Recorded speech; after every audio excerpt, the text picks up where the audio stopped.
And welcome back to NTD. Good morning. The recent extreme cold weather that snowed in much of the eastern states is thawing questions over safe transportation and whether electric vehicles are geared up for the cold. Joining us for insight is Paul Fix, an automotive journalist with Car Coach Report. It's good to have you with us this morning, Paul.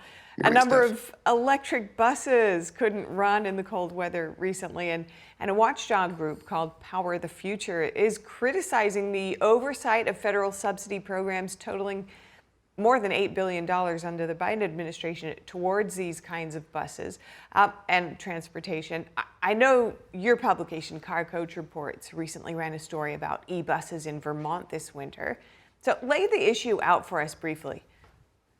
Yeah, there was billions of dollars that were allocated through the infrastructure bill from 2021, and it's slowly been going out to cities across the country, big and small.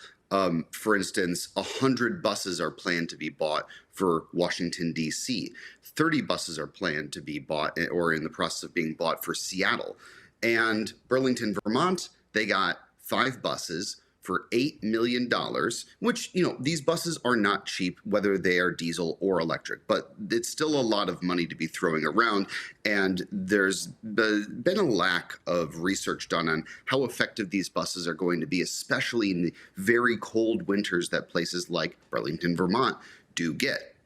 Now, there are effectiveness issues with these electric buses when it comes to the cold weather. Below 41 degrees, it can have issues with charging, and they won't charge as fast and they won't have ranges that are as long. These electric buses in Burlington, Vermont, they're supposed to get 258 miles of range, which honestly is not that much. A diesel transit bus will get 3 times that amount in range and can be charged up in 20 minutes, fueled up in 10-20 minutes versus charging, which could take hours.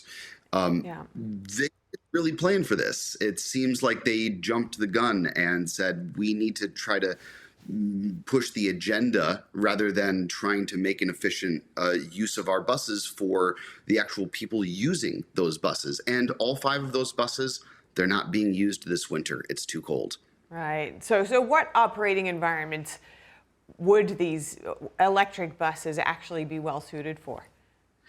Yeah, more temperate climates or warmer climates, they definitely do a lot better. Unfortunately, the effective ranges of these buses, they're kind of narrow right now. The battery technology is still evolving.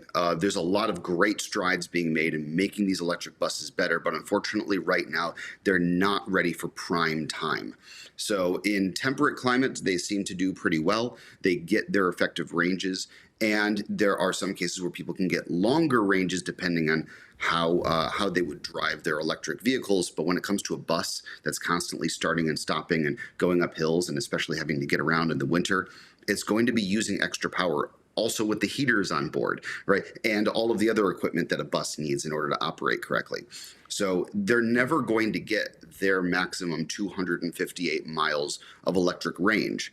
And unfortunately, when it comes to public transit, people rely on that to get to their jobs, to go shopping, to visit their families. They need to have access to these tools. And when the transit authority, throws their hands in the air and says, well, yes, we've made a really smart decision here and we're saving the environment, but now people can't get to work, you have to question just how smart of a decision that is. And just looking at this decision-making process, how should regulators design federal grant criteria so that transit agencies really have to prove real-world reliability, especially in winter and some of the other challenges you've laid out, before they can receive or keep the billions in electric bus subsidies that we've seen stall in here? Yeah, there's a lot of money being thrown around right now, especially for charging facilities for these electric buses. And there's a lack of research and lack of understanding, especially from the general public, about exactly how effective these electric buses are. I think it could be worth it to do some more research, but the electric vehicles of this size for this level of rollout has not really been studied. So this is the study. This is the attempt right here to find a way to make it effective.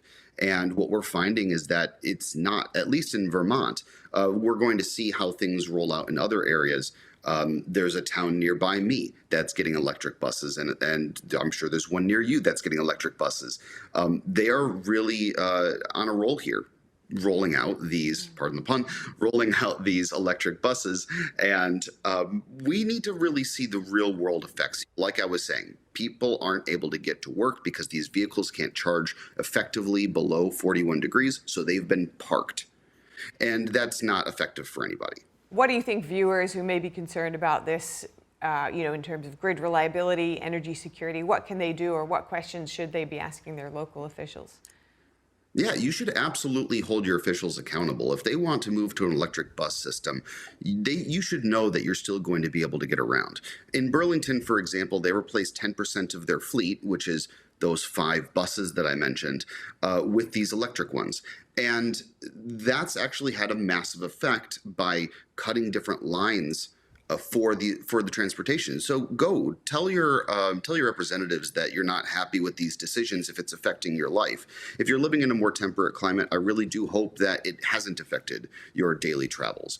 But at the end of the day, this is your money. This is your tax dollars at work. And with this, I wouldn't call it experimental technology, but electric vehicles are still very new. And knowing exactly how far they can go and what they can do is still very limited. And the battery technology is still evolving. So maybe one day this will be an effective solution, but as of right now, keep a close eye on the situation, talk with your representatives, let them know how you feel.